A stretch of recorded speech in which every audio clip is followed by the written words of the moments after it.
Hello, good morning, and I'm here again to show you what I'm gonna be cooking.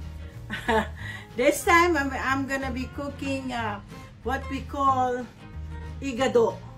Igado is an Ilocano dish, and I'm part Ilocano. Of course, I will say I'm part Ilocano and part Ilonggo or Antiqueñon. So my mom is Ilocana, but I grew up in Isabela. So these are the food that we usually eat in our, not only during our daily food, but it's part of the, what do you call it, when we have parties. Igado is always a part of that dish. I'll show you some of the ingredients.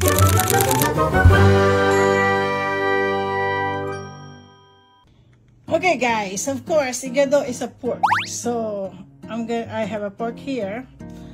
I have this is the stomach, laman loob, and of course, part of the igado is a liver.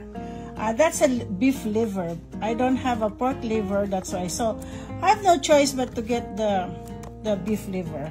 So this is also one I remember, the green peas, and I put some green and red bell pepper, of course, onions, garlic and onions. Okay, I'm gonna start cooking now. Let's start putting, sauteing some garlic, and I have to open my vent. You know, I don't want, and then at the same time I have all my candles lit on. I don't want my house to smell food. You know, that's the secret. If you want to cook food inside your house, if you don't open the windows, well, the food will stuck inside the house. That would include also your bedroom, or so if you don't open the vent, and then at the same time I put I lit on my candles. So it's already brown. I'm gonna put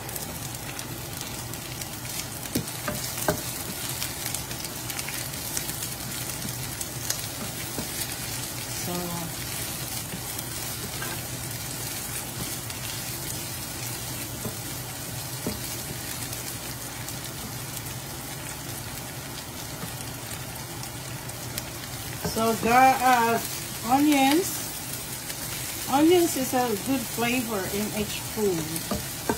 I don't know, I love onions. My husband doesn't like onions. That's okay, it's fine. He said he just remove it. And then this time we'll put pork. Ang dami. Again and again. But you know, this gonna shrink. So I will have to have it dried. Well, actually, I still have to cover it, so easy to make it a little bit soften the meat. Okay, let's cover it first. Cover. Okay, let's open it.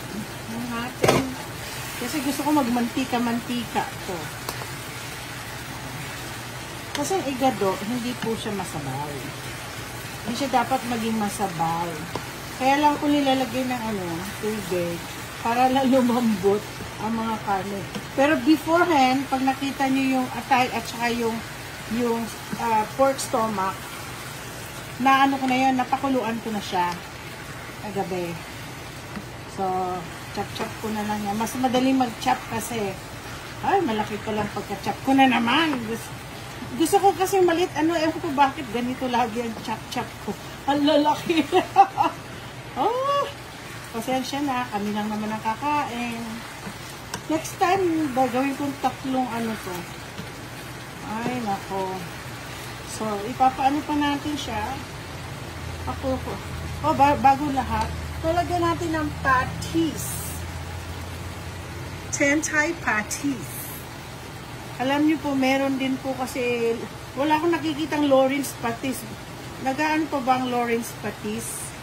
Yung may-ari ng Lawrence Patis, mga Lorenzana, kamag-anak po namin yan. Sa Cortez side. Mga Ilocano din mga yun. Umaten nga sila nung birthday yung may-ari mismo. Umaten sila nung wedding nung sister kong bunso, si Dina. Nandito pa, sa Pilipinas pa ako noon, 1998, during the wedding. Sa yung palace, Coconut Palace ba yun? Yung overlooking the Manila Bay sunset? Yeah. Pero wala na siya ngayon, yun yung, ang tawag na, Coconut Palace ang tawag dun eh. Oo. Doon ang wedding. Pero, ang church nila sa St. Agustin, my goodness, makikita nyo, mukhang 500 guests. Ang bunso ko, tsaka yung si Doktora. Yan, ang mga kinasal ng ang mahal-mahal. Sa Manila Pen naman si Doktora. Pero Diyos ko Lord, puro mga Chinese. Ang mahal ng wedding. Anyways, ako simple lang. Papanoorin ninyo, ikikwento ko sa inyo yung love story ko.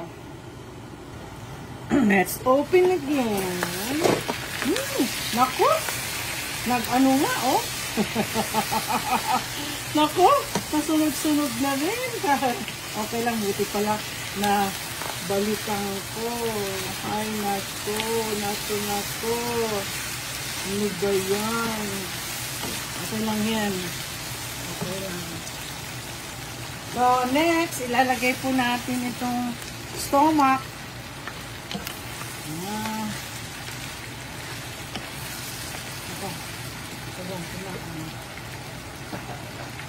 Yan ang konting salt. Ay, dami mo na. Saan yung aking maraming pepper?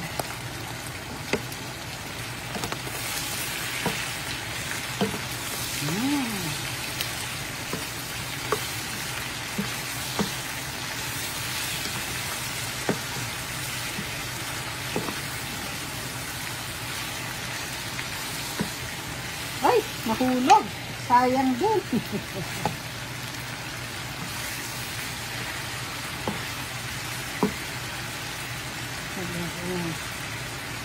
Pepper. Ay, nasaan ba yung aking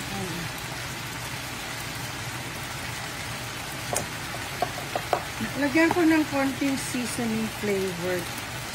Pwede siya sa mixed stew. Para masarap-sarap ang aming igado. Ang nagpapasarap po kasi sa igado po ay yung yung atay. Atay.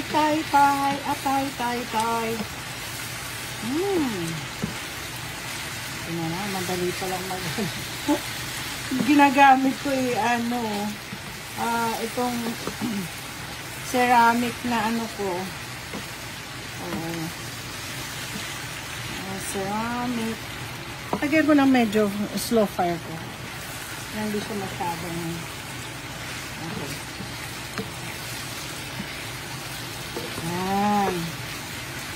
Ano lang natin, palambutin din natin. And then last na yung atay kasi baka madurog. Okay. So, natin ulit, pero ni-slow fire ko na siya. Lagyan ko na lang ng konting tubig para hindi magdikit-dikit. Ayoko madikit-dikit kasi tama na yung ayan. Okay. Lagyan ko na konting sabaw-sabaw. Sarap nito. Okay. Para malambot-lambot pa yung mga karne. Gusto ko malambot ang karne ko eh. Okay. Okay. Tingnan natin kung pwede na natin. Ay pala, slow fire. Slow pala yung ating inano. Okay po. Malambot na tong I can see na malambot yung karne. So, we'll just put the I remember my mom, lagi po kami sa pantry namin, lagi merong green peas. Pero yung nasa lata yung gusto namin, hindi yung green peas na, I don't know, mas gusto ko itong lasa nito. Hindi yung green peas na, yung nasa frozen one. So, gusto ko kasing lagyan, I don't know, pero gusto ko lagyan siya ng bell pepper. Kanya po akong ay, lalagay ko naman yung gulay. Nilas ko na lang yung atay. Yung atay, buto na kasi. Dami ng kaya dagdagan pa natin. Snowflake! You know, mommy is cooking here. Why you always do that? You're such a bad girl. I love you, but girl! Parang, tapos na sila. Ito na po yung atayan. Ito po kasi ang secret ng igado. Yung atayan. Oh, madami na naman akong nagawa. Marami nagpe-question sa akin. Sino daw ka-share ko dito sa mga pagkain? Ito ang lunch namin sa office today. Oo. But before I go to the office, daan muna ako sa Carol Milgard. Kasi nung Monday, I missed yung mammogram. Every year kasi po ako nagpapamammogram. When I reached 50 years old, nagpapamammogram na ako. Isarado natin to. Nagpapamammogram po ako. Tapos, every year. Okay, tignan natin kung okay na, malambot na. Okay na.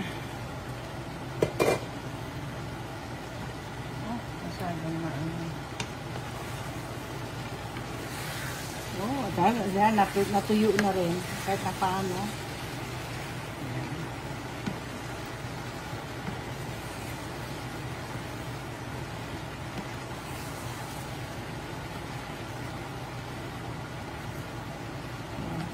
Lambutin pa natin ng konti. Di pa po ako satisfied. Lalagyan ko pa rin ng konting tubig. Para sarap din naman kasi sabaw na sabi ko sana dry, no?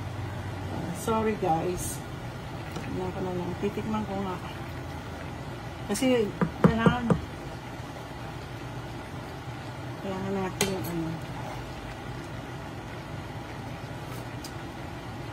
yung sarap. Sarap. Sarado pa natin konti pang mga ilang minutes pa. Okay. Siguro luto na to.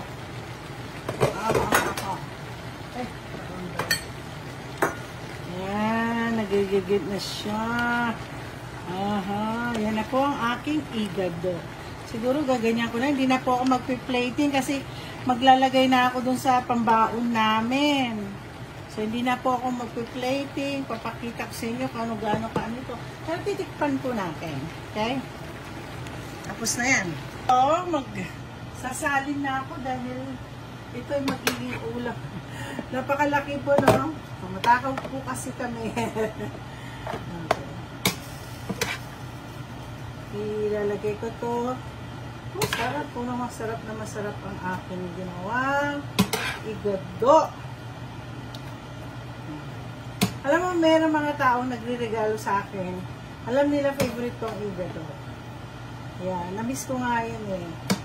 Yung tatay ni Jenny. Oo. Kaya kasi taga Isabela yun eh. Siyempre, yan ang number 1 natin forte. Minsan ma-attend kami sa party. Para makakain kami ng igado. Kasi, ito po ang aming baon. The rest will be, na lang. Ano yan? The rest kay Luchi ko naman bibigay yan. Wala ngayon si Manay Dina. Nasa Toronto. Kaya, ayan po ang aking baon.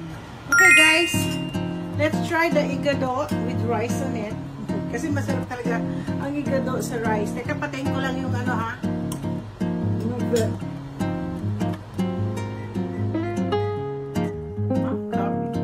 Iba pala lasa nung Mas malasa po yung atay ng baka. ginamit eh. Wala po ako nakitang atay ng baboy. So, ginamit ko yung atay ng baka. Sarap siya.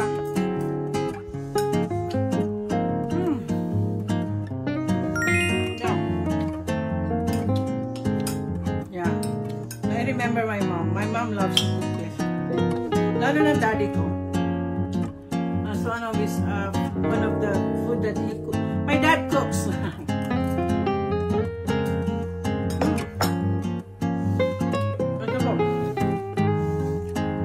Bago po.